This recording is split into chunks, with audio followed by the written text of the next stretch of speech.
Okay, so this is the first meeting for the YSI philosophy thing that we hopefully can do every week. I'll just present the book that I suggested. It's very short. Probably like this meeting or the next meeting, we just kind of want to decide like when are we going to meet regularly, what time is good for everyone. But moreover, like how are we going to do the meetings? So I think like Remy suggested everybody like we assign a reading for the next week and then we pick someone to like present it, because like realistically we're not going to have time to read everything every time. But if someone can present it, then like as we go along through the presentation, we can talk about whatever we want to talk about. And then we should just kind of like get a sense of which questions are most interesting. And then like, I guess we could either like just pick a book that everybody likes, or each week someone just picks their own interest and then presents it, or whatever. There's multiple ways we can do it. So I'll just kind of talk about what's most interesting to me, I guess. I think the biggest question is like, I'm doing a PhD here, so I would like to know that, you know, for the next 5 years, what I'm studying is actually going to be useful in some way. So to kind of answer that question, you kind of have to know, like, try to understand what is economics. I think one of the biggest questions is like, is economics a science? It's always a fun question. People have many opinions about it. But besides being an interesting question, science is usually thought as like a very useful thing. It's like an engine that creates knowledge. And so I guess like if economics is like a science, then we can just almost be guaranteed that economics is some way useful. But in order to do that, we kind of need to know what science is and what makes science useful, and then we start getting into, is science even useful? So I think like, so I've been reading a lot of like philosophy of science stuff. Well, not a lot, but a little. But that's what I'm interested in, but I'm sure like other people are interested in other things, and I thought like maybe these are some of the other things that people can be interested in. And then I guess like this meeting or the next meeting, we should just like pick out what's the future direction we're gonna go. So would someone want to say like what they're interested in? I guess I'll go ahead. Right now I'm interested in interpersonal preference comparisons, so just being able to compare preference ordering between situations. I'm also interested in preference logic, so it's usually philosophers using different types of logic, such as modal logic, to express preferences, and then they can move on to that and express more powerful systems like games or just general equilibrium. I find that really interesting. Yeah, those are probably, and also like the general philosophy of economics questions, right? Yeah, I don't have a specific area in which I'm interested in, but I'm interested. What I would like to know is how we arrived at neoclassical economics and why economists believe that this is the best way to acquire knowledge about society. So perhaps looking at the philosophy of economics from a historical perspective, so going through time and see the big papers that really change the direction of economics towards this, towards the mathematized version that we have today, and understand the pros and cons of it. But I don't have a specific. I think that's very interesting too, like how neoclassical economics went out. Yeah, and the philosophy behind that, because I know a lot about the history about the who's who and who promoted it, but going to Friedman's, I think it's logical positivism. I think that's the right term, and why that's won out. So the history of philosophical thought in regards to economics. Yeah, I think that's super interesting. Yeah. I actually like what both of you said, but it would be nice if we could at some point look at some of the important papers that led to, say, like the modern macro revolution, like the freshwater revolution, say like the early works of Lucas and Sargent and Prescott. Yeah, I had that on. Yeah, I had that on. that would be something I would be interested in exploring. I think that's very interesting too.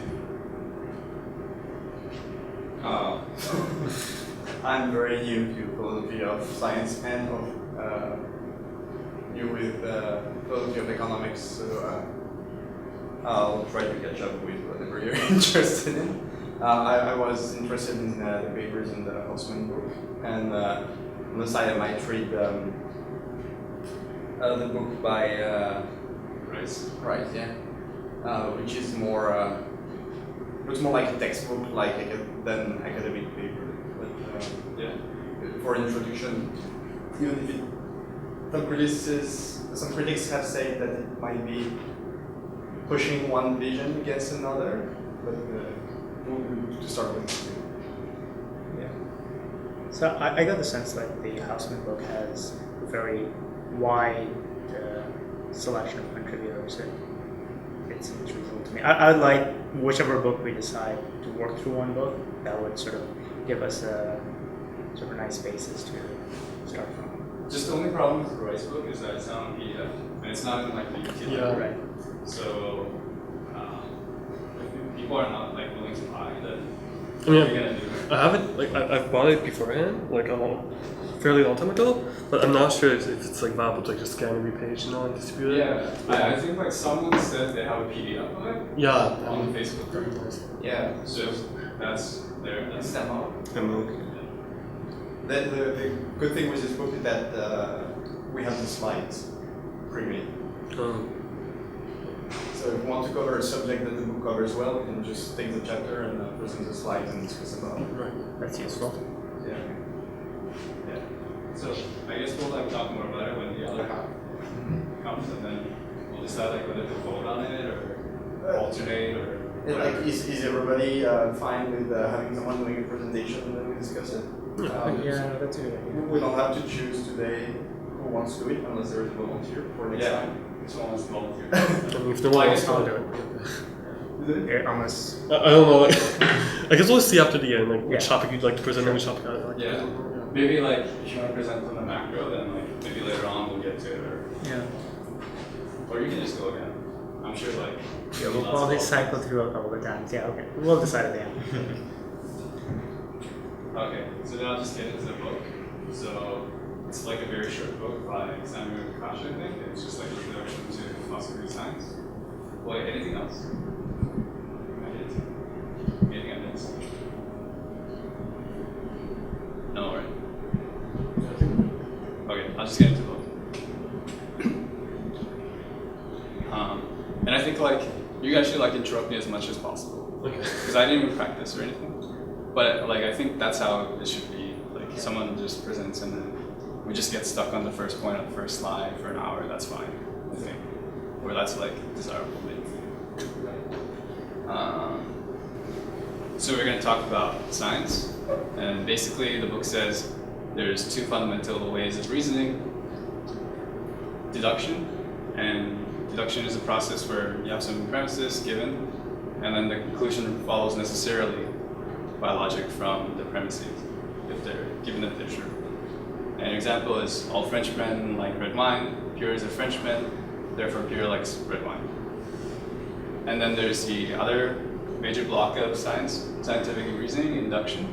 It's a process where you have some observation about the part of a class, and then you infer about the whole of the class from that part that you observe. So an example would be the first 5 eggs in the box were rotten. All the eggs have the same best before date.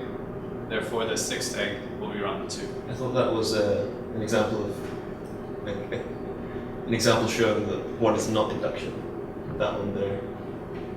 This Because is not it- induction? I thought it was induction. That- It's induction, yeah. Yeah, this is not true. Because it's like you don't have a guarantee that the 6th egg will be rotten.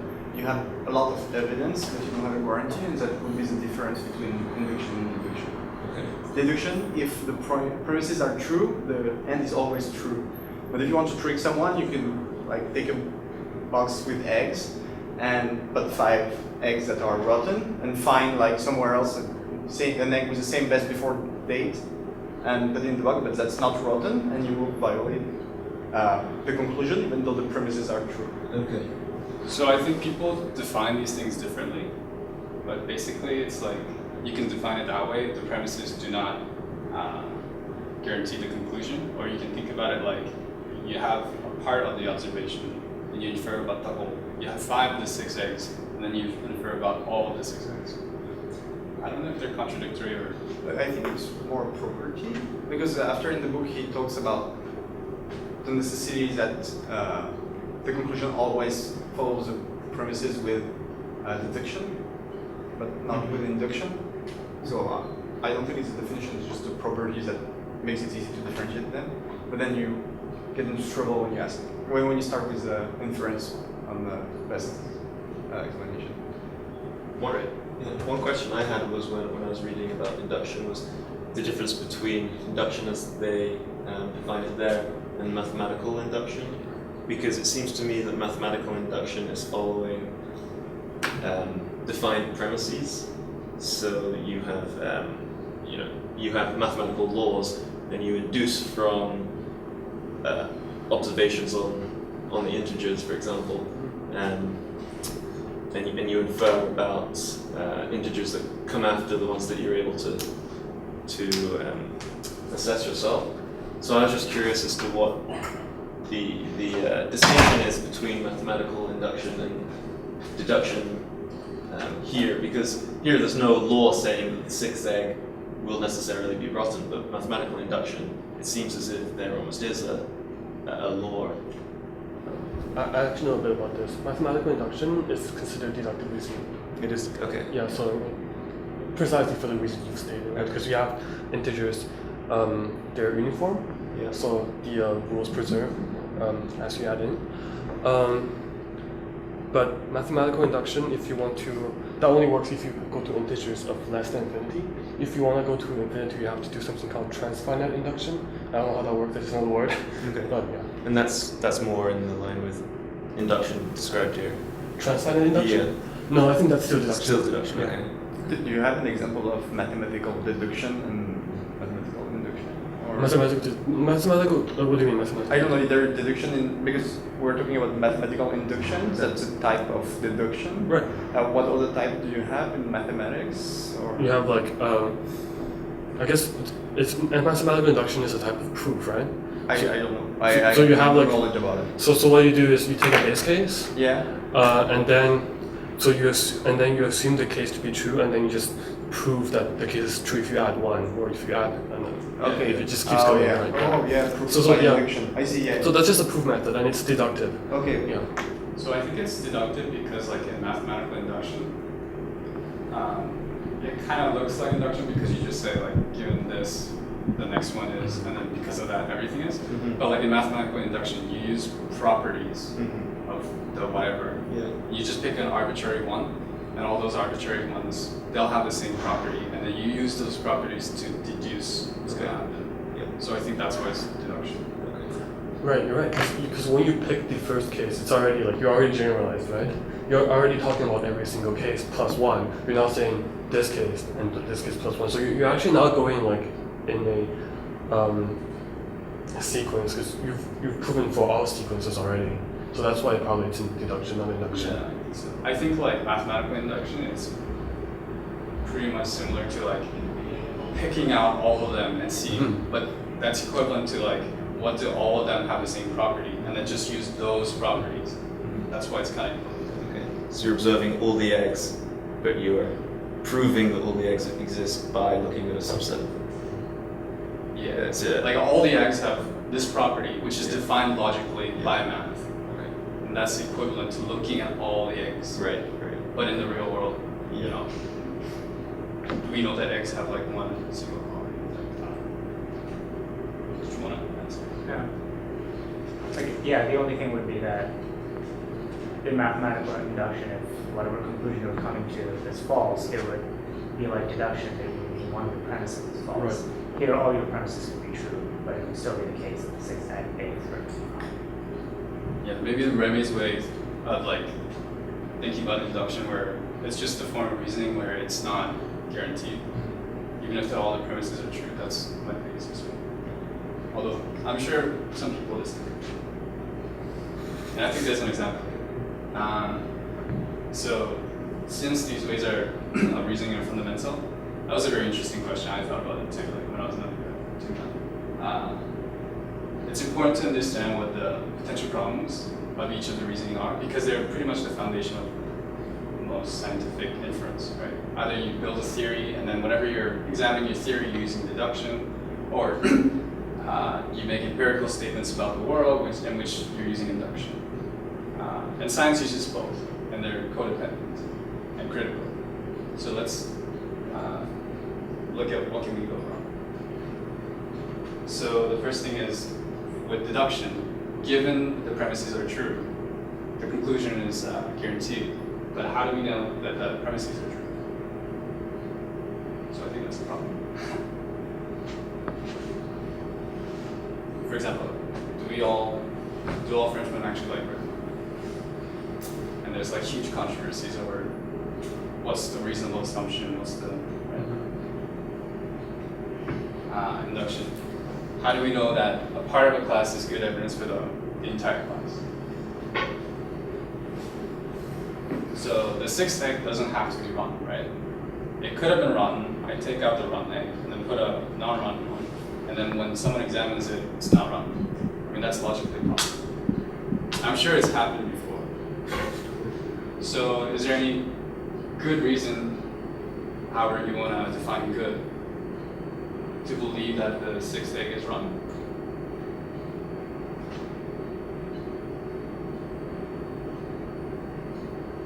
And then just I have these like little questions that might like spur a discussion, but we don't have to. Which area of reasoning is more problematic? Maybe in economics, we should say. Yeah. I don't know. I guess like if you predefine axioms as true, then deduction doesn't seem all that problematic, right? If you pick up the right axioms. Yeah, it's just like, how do you pick the right ones? And that's like the problem in economics is that we have a whole theory based on rational agents, perfect information, and stuff like that.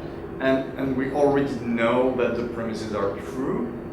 And we're kind of doing something saying, okay, the premises are true, but we're close enough to reality such that we can still use the results.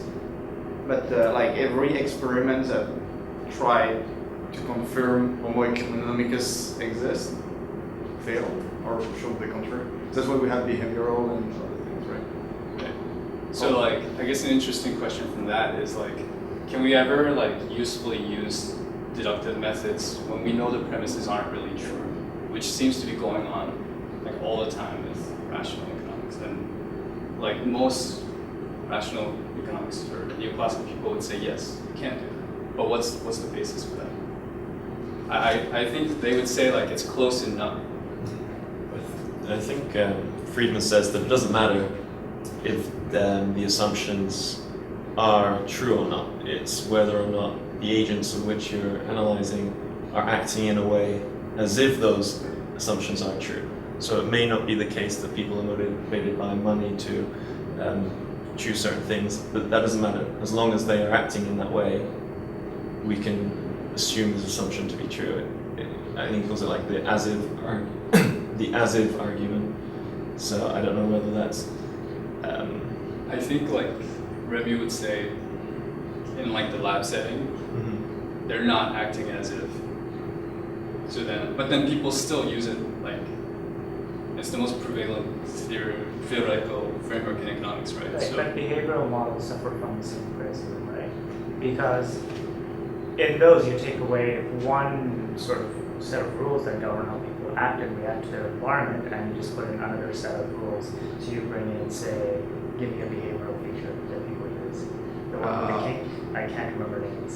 Or like you can think about in macro hyperbolic Hyperbolic discounting. discounting, right? Sure, it's relevant in one dimension, but again, if you take it to a lab, that's of course not going to describe anything from observable data, right? So you're always going to have to make some sort of abstraction. It's just a matter of what's immediately relevant to the problem at hand. Are you throwing that away or not? But in behavioral, there are experiments that are run not in the lab but in real life. And especially in cognition, I think about they ran an experiment in the supermarket where they gave, I think, 8 different flavors for jam. Yeah. And they were looking at how long it took for people to choose one. And although how many people will use like they give a coupon if you try the jam so that you can have a discount, and they will do the same with I don't remember 20 or 40 kinds of jams, like a lot. Yeah. And it's about how when you have it's over choice. So if you have too much choice, you can't make a decision, and you end up not choosing anything. And that violates regularity because normally more choice can make you only better. But in the end, like I think 30% of people who had the 8 jams and then ended up using the coupon, and with the 40 jams, only 1% used the coupon. And that was not a lab; it was like real supermarket with real people who didn't know they were actually experimenting on it. Right. So I think like, for me personally, I think like behavioral people would attack macro and say like this is all useless, that people don't actually maximize, but like I don't think that's true. Like I agree with Ashik's point. If you're looking at like big things, then like you can kind of just like, they almost act as if, and I think it's kind of justified. So like that experiment would be very valid, and you have to take that into account if you're trying to describe Chance. not necessarily, yeah. So any behavior that's sort of happening in the short term, where you're sort of studying people's demand over particular goods, right? If you're looking at say quarterly data for the U.S. macroeconomy, right? That might be another. Whether that feature is the relevant one, Yeah. that's debatable, right? And including that feature would force you to exclude a bunch of other things. Mm-hmm. So I think like that, like the philosophical like issues would apply in all these cases. We don't have a true model of what human behavior is. Like, is there a true model? Yeah, does it exist? I don't know. Probably. So you mean to say like since every model is a simplification, every model is wrong, you know, in some context? Yeah, I'm not saying that's a satisfactory answer. I'm just saying that we don't have a true model, so we face this trade-off of our models, right? None of them would resolve like these sort of philosophical questions. Do we have an example of inductive reasoning in economics and modern day economics? Yeah, I think so. Anytime you use like statistical causal effects of education on wage, you're kind of assuming that you have like data on 20,000 individuals, and the causal effect is this statistically. Yeah. Then like you're kind of inferring that. Every Like time if you you use it- generalize to a population. Yeah. Okay. If you use it in policy debates and say like it's very high, then you're kind of assuming that it'll be high for everyone that you haven't examined so far. Is that correct? That's how I think.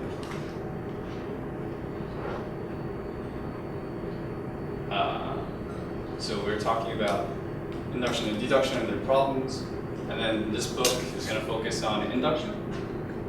So David Hume, Scottish philosopher, says there's a huge problem with induction. And he says that every act of induction presupposes that what I'm analyzing right now, what I'm studying right now, what I have in my data, whatever, you're assuming that those things have the same qualities or there's similarities between what I have and what I haven't examined, which he uses the fancy words uniformity of nature assumption. So, does that make sense? I think that's true. Like the first 5 eggs were rotten. There's probably some explanation for why they're rotten. There's a stamp date. The 6th egg, it's not an egg that never gets rotten. It will go rotten. And if they're all from the same time, then that one's probably rotten too. There's some. Yeah. So the last sentence applies to that reasoning, right? How do you know not all eggs are rotten? Again, uniformity of nature. Sorry. Yeah, no, your example is a good example of the second point in his argument. Like, how do you know all eggs rot at some point? Well, because Oh yeah, exactly. all eggs rot Because all eggs at have some point. been rotten before, but that doesn't mean that it'll be rotten. Or like, yeah. I'm sure all people thought watermelons would be seedless, but I mean, Wasn't his example like black swans? Sorry. Wasn't his example about like black swans? Because in England at that point they didn't have black swans, and is that Oh, David Hume, you mean? Yeah. Maybe. Yeah. So we can think of many examples like this. So this is kind of problematic because again we use induction all the time, And I think like, because science is sort of thought as a rational activity with good reasons that we can kind of agree with in our head when we're talking. But like one of the most fundamental building blocks of science, if it doesn't have rational basis, then it's kind of questions like the rational status of science itself, in a way, sort of. I think. So, can we justify the UN assumption rationally? Let's try to prove by deduction. So let's suppose that there's a universe where UN does not hold. If that leads to contradictions, then we can prove deductively that it doesn't make sense, it's not a rational thing. But we can't. We can have all the current scientific laws and then just add, if someone flips the switch, for some reason, everything's different, everything goes upside down. And I don't think that would contradict with any scientific theory or necessarily conflict with, like you can adjust the theories and so on. So I think the first point is pretty like accepted by all philosophers. So you can also like argue like, well, yeah, it's it's an assumption, but like look at all the things that people have been able to do by assuming UN. Like so many things, we build cars, we make cameras, so put people to the moon and stuff. But that itself is a inductive argument that assumes UN. So basically my last point before. And then Hume said that UN, it's just like an animal instinct, like monkey see, monkey do, learn or whatever. It's just kind of ingrained in our physiological makeup or something like that. And then like, I think this kind of applies to the Lucas critique and Edward Prescott. So I think before Edward Prescott with general equilibrium and rational expectations modeling, they did a lot of like reduced form studies, like if you increase taxes, does it affect like interest rates or whatever? But then like Lucas critique came up with saying that like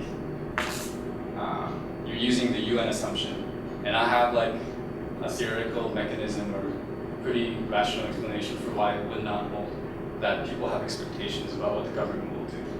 It also assumes that everyone uses some logic, either induction or deduction, to make a decision, which is not necessarily true. Like, suppose I hammer my finger, I don't know why I opened it in my mouth, I'm like, ouch. Why do I do that? There is neither inductive reasoning nor deductive reasoning that will lead me to do that, just like a reflex. You know what I mean? But what are you saying about it? So sometimes you have behaviors, I think, that don't use neither induction nor deduction, and you just do things without thinking about them, and if you don't think about them, you can't use like reasoning. Or you use heuristics sometimes, where like your brain will use a shortcut from premises to like an action without thinking about it. Yeah, and I think there's a lot of that in science, more than people like think about or realize, which might come up with these studies like Kuhn and stuff. But there's like a ton of those because, yeah, I'm not gonna do. But yeah. And then people have tried to respond to Hume's induction problem. So one approach is, sure, the sixth egg we can't guarantee that it's rotten, but maybe you can say it's highly probable that it's rotten. And the second response, I don't know how I feel about this one. Induction is so fundamental to how we think, a reason that it's not the sort of thing that could be justified. And the analogy, this is by a philosopher, Strawson, he makes is that it doesn't make sense to ask if the law itself is legal. You can ask if like some particular action is legal because there's a law you can refer to, but to ask, is the Constitution legal or whatever, that doesn't make sense. That's what he says, and then I think there's a huge debate over, there was. We can debate about it if you guys want. I think it just kind of doesn't make sense. The second one? Yeah. I think doesn't. I actually like the second one a lot. I think it's just like he takes induction to be a form of it's like some logical laws. You don't look to justify them, right? If you say modus ponens holds, therefore modus tollens holds, I don't know what they are. A model discipline is it's just P then Q. If you have P then Q, then you have not Q then not P, right? Yeah. And so there's no reason why the first one holds, therefore the second one has to hold. You don't. It's just a logical thing. You can prove it using logic, but the proof itself doesn't have to be justified through anything else than some assumption you already made. And so I guess Strawson's point here is simply that induction is fundamental in the same way as some logical axioms are fundamental. And honestly, I don't see like a big problem with it. I haven't thought too deeply about it yet to make like any type of assertion, but I mean, I can see it making sense though. Yeah, I kind of agree with you. I like that one better than the first one. Because how do you define highly probable without referring back to like? Yeah, we can. It'll go on. Okay. So there's any. But I do think the problem with the second one is that induction does turn out to be wrong sometimes, and so you have to find a way to separate good inductive reasoning from bad inductive reasoning, or perhaps inductive reasoning from non-inductive reasoning, because you want inductive reasoning to yield truth at some point, right? Yeah. And so that's where I find it hard to differentiate between inductive reasonings that always yield truth and those that won't yield truth. Right. That's true. So, I guess my problem is that it kind of sounds like it's saying this is a rational justification for induction. I don't think it's true. It's just kind of like articulating the huge necessity of induction to live our lives. That's it. But it kind of tries to make it sound like there's like a almost quasi-rational justification. I don't think that's true. It's not really rational. I don't know why, like, especially the second one, it looks to me like if you ask a question to someone in politics and this person doesn't want to answer, we'll use that kind of answer. Almost. That's how I feel. Almost. Yeah, but maybe there are like a set of questions that it doesn't make sense to ask, right? Like why does the universe exist? Like does it have a meaning? And maybe some people think there are answers, but maybe there isn't. Like, it just does. But it's not asking about if there's answers or if we can ever know the answers. It's asking. But can induction be justified? Maybe it can't. Just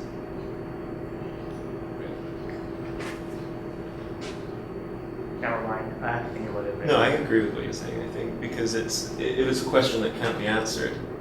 Why are we trying to answer it in the first place? And I feel like that's what the gist of the quote's getting at. This is not a fruitful thing to spend a lot of time thinking about. It just we don't know how to answer it.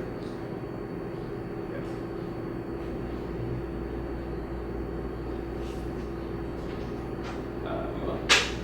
Yeah.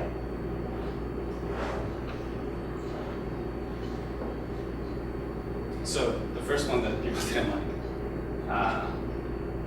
you can say it's probable, or let's try to say it's probable.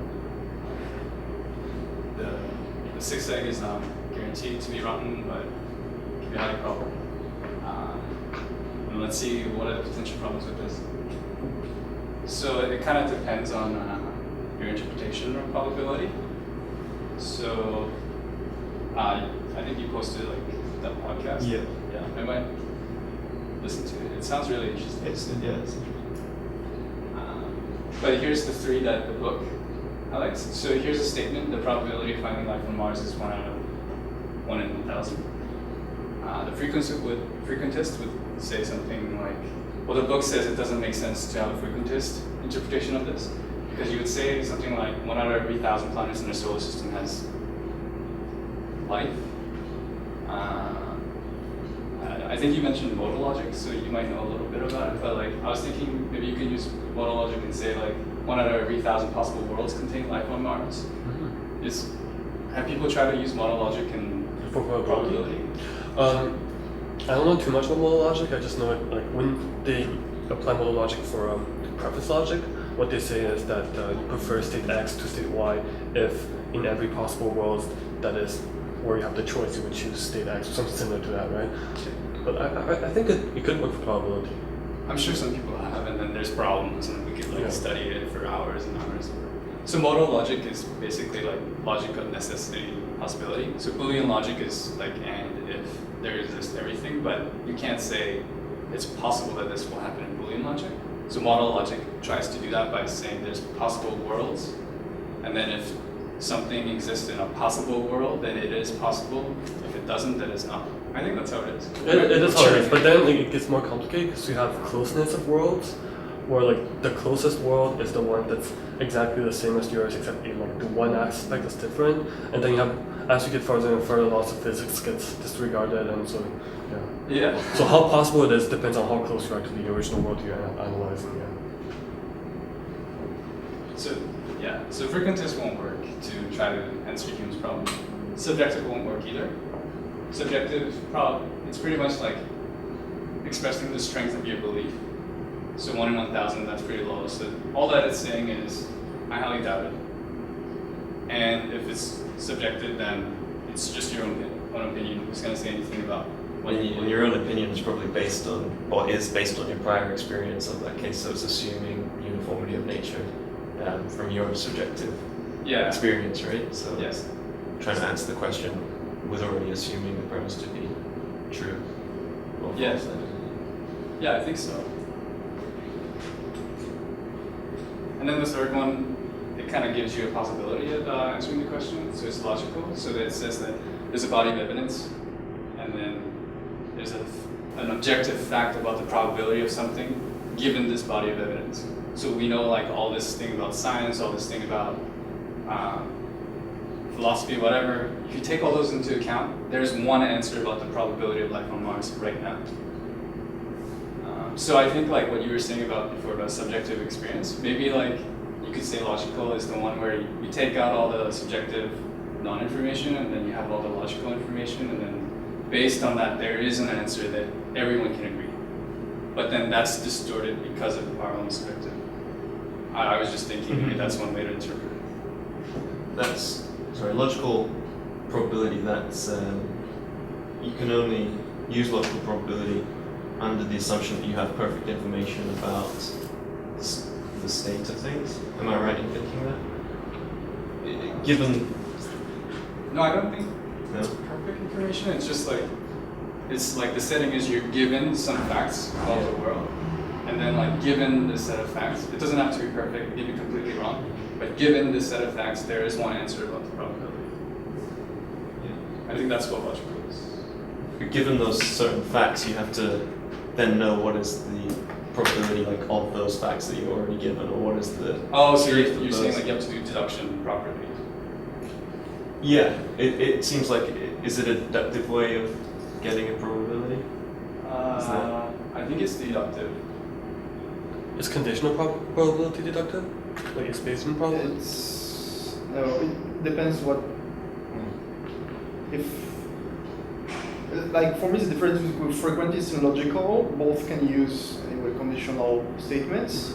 It's just that frequentist will say conditional that Mars has this density. If we have 1 million planets with this density, this percentage will have life on it. Logical is like we have one planet and with this density, and just we don't have to do, if we do 1 million times, it will convert to this probability. It will just be like this is a distribution on things, we update it with a condition, and it's still kind of subjective because objectively there is or there isn't life on Mars. But in logical, I think you can update it, and the updating here is very intuitive. It's like, okay, I have a planet. What's the probability of a planet having life? I don't know. But then I update it, like the density of the planet, the position relative to the temperature or whatever. And every time you'll have a different statement that just represent logically what's the probability given the information you have. There might be actually some overlapping of Deduction. convergence between logical and frequentist, or equivalence maybe. Maybe. Because I'm thinking about, like I'm reading a Bayesian book and they always condition on the model. Like whenever they give a probability, it's not just the probabilities of life on Mars, it's like the probabilities of life on Mars, conditional that the model we use is true, and then conditional on the information we have. And I find this approach very intuitive. Like it's like yes, then I can actually compare model and have different probability. Maybe then it's different subjective probability because subjectively you think this model is true or this model is true, right? And there is no frequentist approach at all in this approach.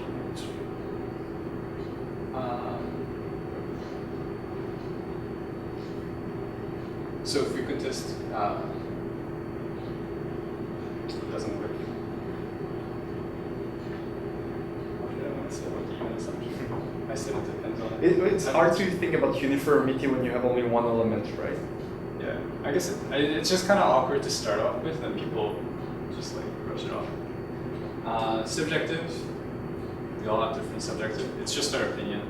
How can you say our opinion is right or wrong when there's no basis for it? And then logical, given that the logical interpretation probably makes sense, I think it's possible. Or the book says it's possible, I think. But then the problem is what is the rational basis for logical probability?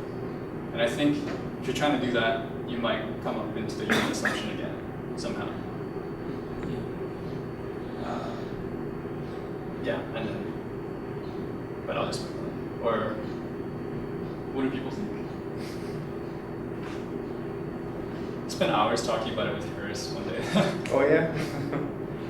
Or should we just move on? It's a good question, but I guess you can use one or the other depending on your need. If you're talking about rolling a dice, that's something that could be seen very easily in a frequentist context, right?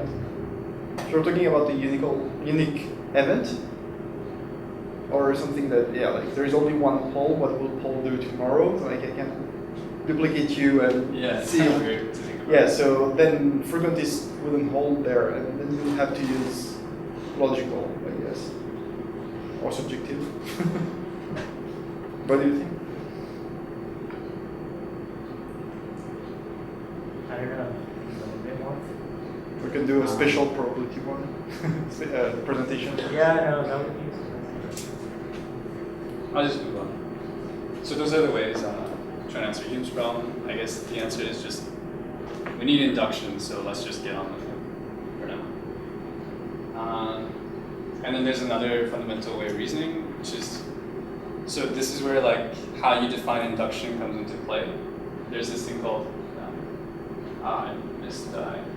it's inference to the best explanation. So a way of reasoning where the premises, given the premises, the conclusion is not necessary, but it's not really going from like you observe something, some part of it, and then you're going to the whole thing. It's just sort of like trying to infer what's going to happen, I think. So an example is the cheese and the lard has disappeared apart from a few crumbs. Scratching noises were heard coming from the larder last night, therefore the cheese was eaten by a mouse. So we're not going from like some part to a whole, it's just like trying to explain what happened. But given the premises, it could have been something else. It could have been the maid that stole a cheese and then left a few crumbs and scratched the thing to make it sound like a mouse. So other examples of IB, Darwin's theory of evolution, he doesn't have conclusive proof. He's just kind of saying like, this is probably the best explanation for why there's so many different species, but some of the species are so similar to each other. And then Einstein's work on Brownian motion. The book discusses it a little bit.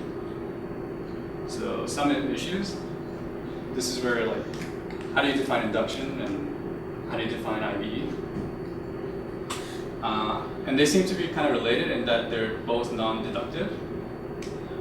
But how? So some people say IB is the basis for induction.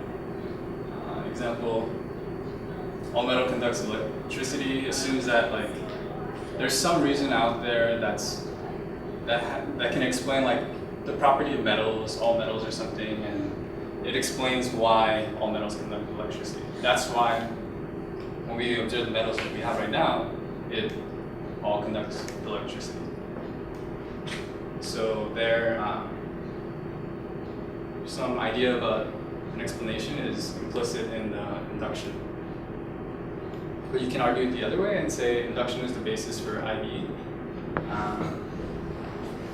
for example, the cheese was eaten by a mouse is inferred from previous cases of scratching noises, few crumbs, and cheese gone, and people found out that it was mouse, so probably or most likely it's the cheese. I mean the mouse. So another question, why do you think it's related?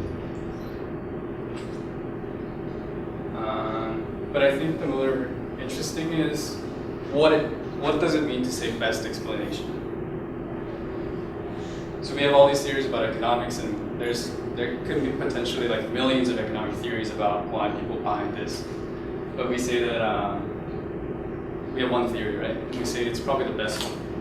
But why? Or what's the basis for that? So I'm just kind of going on my own. Occam's razor, simplest explanation is the best, but then the problem with that is how do you know the universe is simple? Popper, very influential philosopher for economics. The explanation is the one that's never contradicted by evidence.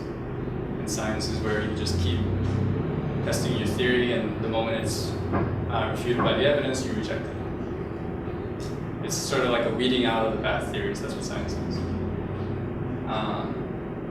And then another extreme position, sociology of science. Scientists, they're hugely affected by cultural, political, economic, and other factors. So you can study the factors of the scientists, their society, where they live, and their times, and you can draw a connection between their explanation for how the world works with their material condition. So that's pretty much an extreme position, I think, that arose recently. I'm surprised you put up whether or not an explanation is falsifiable or not, because then if it is falsifiable, then you're able to at least have some sort of test to see whether or not it is true. So that's what like Popper. Okay, Yeah. so the explanation is never contradicted by it. So that's what I think. Is Popper. it Popper who said we could try to be only deductivist by always trying to prove something wrong? Yeah. Yeah, was that him? Deductivist by proving something Okay. wrong. Yeah. That was in the book that I Yeah. just skipped over. That's Popper? Yeah. Okay. So yeah, but the problem with that is like we're not just like looking to throw out the bad theories. We often say like this is the best one, or we think this is almost conclusively true. We want the good theories, right? We're not all negative. We want some positive stuff. So I think nowadays people reject that. Reject the Popper's thing? Yeah, Popper. Why did the I'm not sure what this So we is. can. That's why I put it last, because I love this question about Popper and stuff. And so I would suggest that we just keep reading on. But a short answer would be like science is not all that simple. We idealize science, but the truth is there's a lot of like.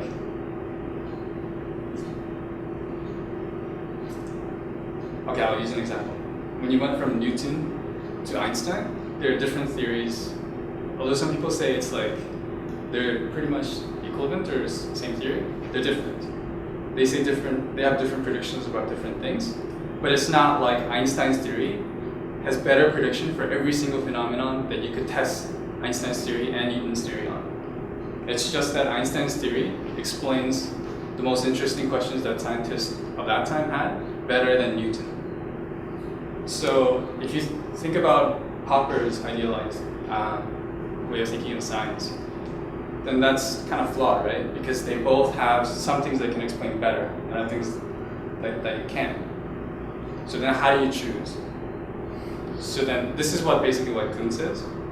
So then Kuhn says that it's like a combination of, it's sort of like sociology of science, but he doesn't go to that extreme position. He just says there's like a bunch of factors and it just kind of happens.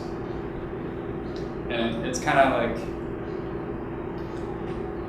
older generation of scientists, they have these puzzles that they can't solve using their Newton's theory. There's something weird that keeps popping up and they can't fix it. And then Einstein comes up with a theory and they can't solve the problem. And then it kind of pushes like some of the problems that Newton examined a lot, it gets pushed away and into lesser significance, and then we focus on like Einstein's ability to fix the new problems, and so on, and it goes on. So that kind of also challenges like the view that science is just like you build the foundation of the building, and then every successive generation of scientists, they just build a building of knowledge up. Because it's not like every theory that succeeds the previous theory is just better in every way imaginable, and on and on. It's not like that. If you actually examine like Newton's theory, electromagnetic theory, Boyle's chemist theory, all this stuff, and that's So those theories can still be falsifiable, but have not been falsified, and because they haven't been falsified, it doesn't necessarily mean that they're good theories. Is that what you're saying? Are you saying that Newton's theory, because it came before Einstein's theory, because it wasn't falsified, it wasn't, or it doesn't necessarily mean that it's true? I don't know if I'm saying this correctly. Oh no, I'm saying that Newton's theory was falsified. It was falsified. For some observations. Okay. Like Newton's theory predicts something, but then the real thing, they see it and it's like, oh no, it's not what Newton predicted. Yeah. So So how is Popper's explanation not good? Doesn't apply to this? Because if you would take Popper's interpretation, then we shouldn't have jumped to Einstein necessarily. The jump from Newton to Einstein is not necessarily a good thing. But didn't you just say that because Newton's was falsified, therefore we could jump to Einstein's? Oh, okay. So Einstein's theory, it's wrong in many things too. Okay. Right? It's able to solve the big problems that Newton's theory had. Okay. But if you like, I think it's just like in economics. Like you can take some economic prediction out of context and it's like completely wrong, right? But then people say, oh, it's not meant for that. But then you can do the same thing for like Einstein, Newton, gravity, whatever. Yeah, it's like Newton's. We know it's wrong, the theory, because it has been falsified, but it's so convenient to use. Oh yeah, and that's the other thing. Like it's still widely used for a lot of different things. Newton's theory, even though it's wrong, or it is a better theory because it's like simpler than Einstein's with like thousands of equations. But if you're interested, we can talk more about that because that's what I'm most interested in. But if not, then we can go into like other things for sure.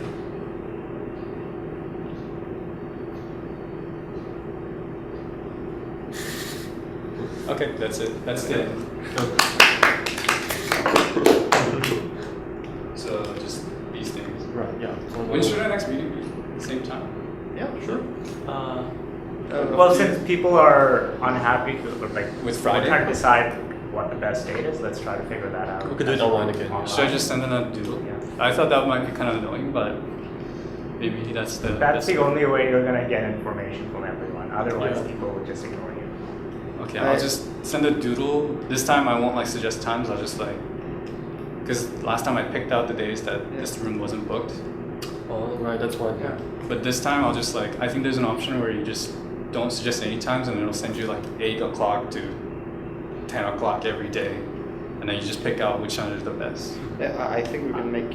You don't have to do it every week. We can just say what would work for every week for everybody. From now on. Yeah. That's good. And the format, I think like, maybe like one of us should like volunteer. Like, is you still wanna? Yeah. What do we wanna pick? We should probably decide the topic first. Yeah, I guess. Um, So I actually like the Hausman book because like, yeah. It's a good book. personally, because I think I like it a little better than Rice because it has like the actual articles from like 100 years ago, 50 years ago. And it focuses just on economics, so it's useful.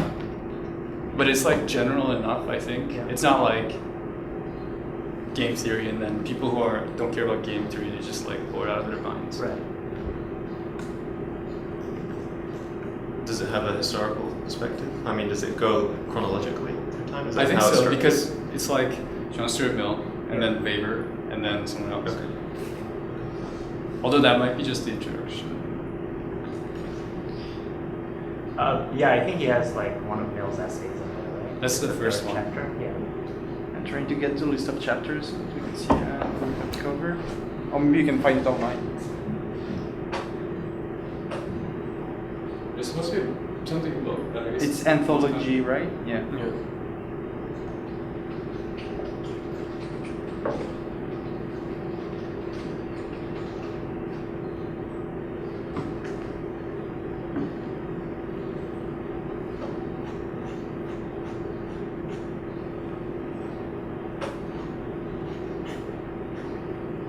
First, I thought he was the same guy as the econometrician from Yeah. Wisconsin. Okay. Isn't he from in? He is, but he's a philosopher. Wisconsin also has an econometrician with the Okay, same last name. yeah, because I remember reading that he was in Wisconsin, so yeah. Okay, interesting. Okay, table of contents. Contents is kind of Oh, I'm short. surprised Oh, because well, econometricians don't like that one. Do you want the list that's Yeah. in a well-ordered format? So yeah, I think it would be very interesting to start off with some historical background. So he goes, huh? Okay, that's good. So he goes Mill, Weber. Ravi, can you put it up? Oh, no. Oh, Yeah. sure. It's exactly the same, just it's line by line. Yeah, it's a lot better. I like the look of that. How it's chronological. Go right there.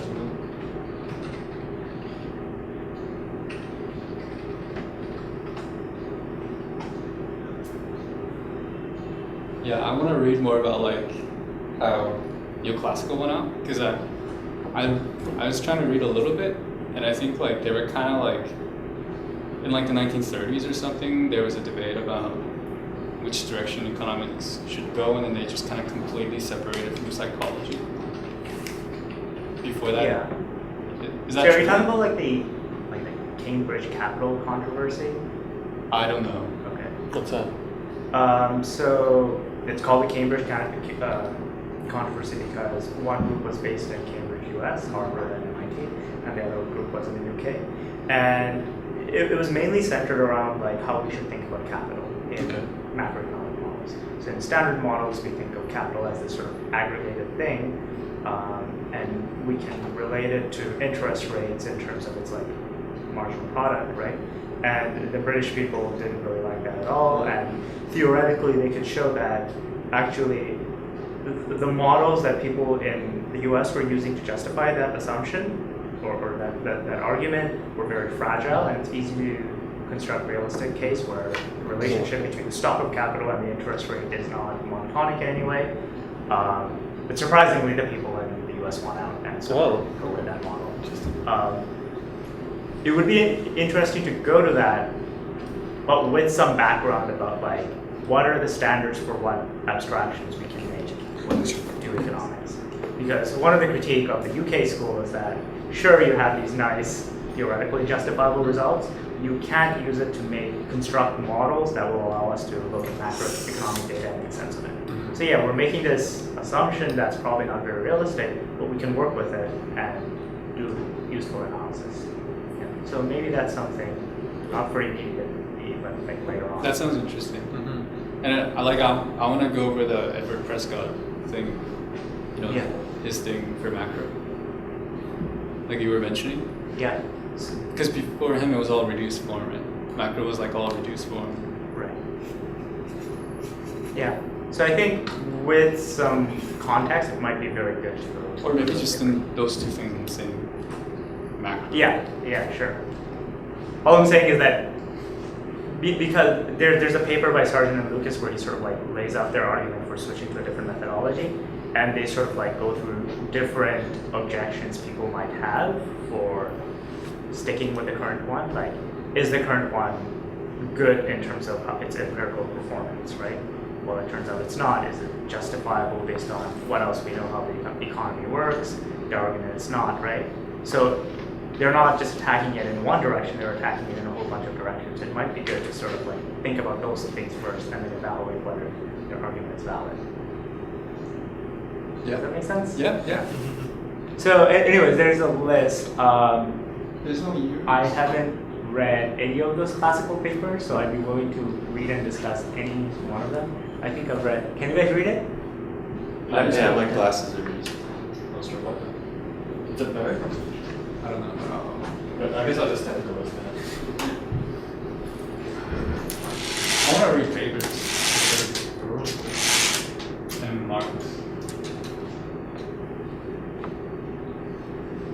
read through Joe's terminal because I like actually predicted that's the. Or no, wait, no, I just read it. But I thought people would say Hausman introduction, but then most people voted for. You read the introduction already? Of the Houseman book? Yeah. I did, yeah. I did a little bit. And No, I read the. so I like the look of. we, Is the introduction good? we shouldn't cover the introduction. Should we consider that we will all read it on our own? Yeah. Put our And it papers? did have a lot of overlap with some of the things we discussed in the end. Yours went in more technical detail than I think the Houseman did. Okay. Yeah, I don't It's a very easy read. Like I read the Hausman website one, Yeah. and the book one, and now I'm kind of confused like which one is which. Except But they're very similar, aren't they? they are, but like there's different emphasis. The website one talks a lot more about Mill. And the Okay. other one talks about something else I can't remember. Yeah, I've read just the website one. So. It's fine. I think like it just kind of summarizes like in chapter this we'll talk more about this and in this. So I think we can just like go through the thing, and then if you want more background, just read the intro. It might even be better like before our minds are framed by Hausman, and he kind of tells you the strengths and weaknesses. If we just go through it ourselves and then look back and see if we touched on if we had like similar concerns that Hausman did or other people did.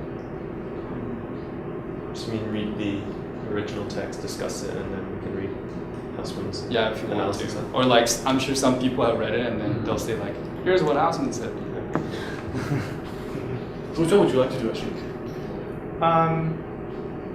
Yeah, we might have to just Stands pick and out. choose. Like, Yeah, since you're doing it, we might as well. I think most people would be interested in like listening to the one.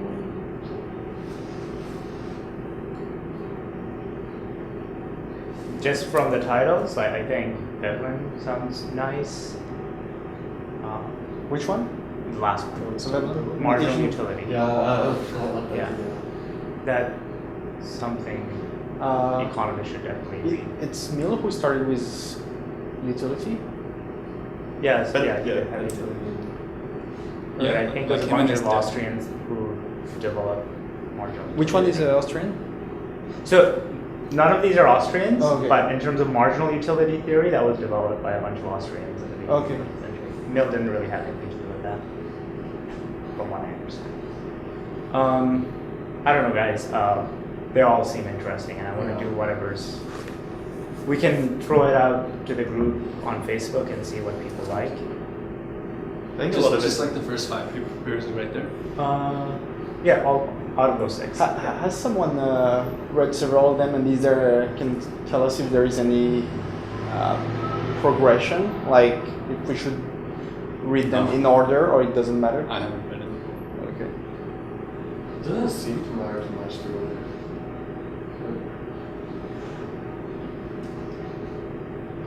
I think, I think like, they're listed chronologically there. What we can do, although, if we can decide, is use like we have the resource from INET with people who are specializing in it and know all this text, and also ask them, can we start directly with this, or should we read something else before or something like that? I think it should be you just pick and then I'll just announce it and then Okay. people will read it. Yeah. Because like All the right. voting thing, it's like I'll pick 3 and then you guys choose between them. Okay. Knight, Robbins, Veblen. Which one is the first one? Knight. The French knight. So Robbins, Okay. Knight, Veblen.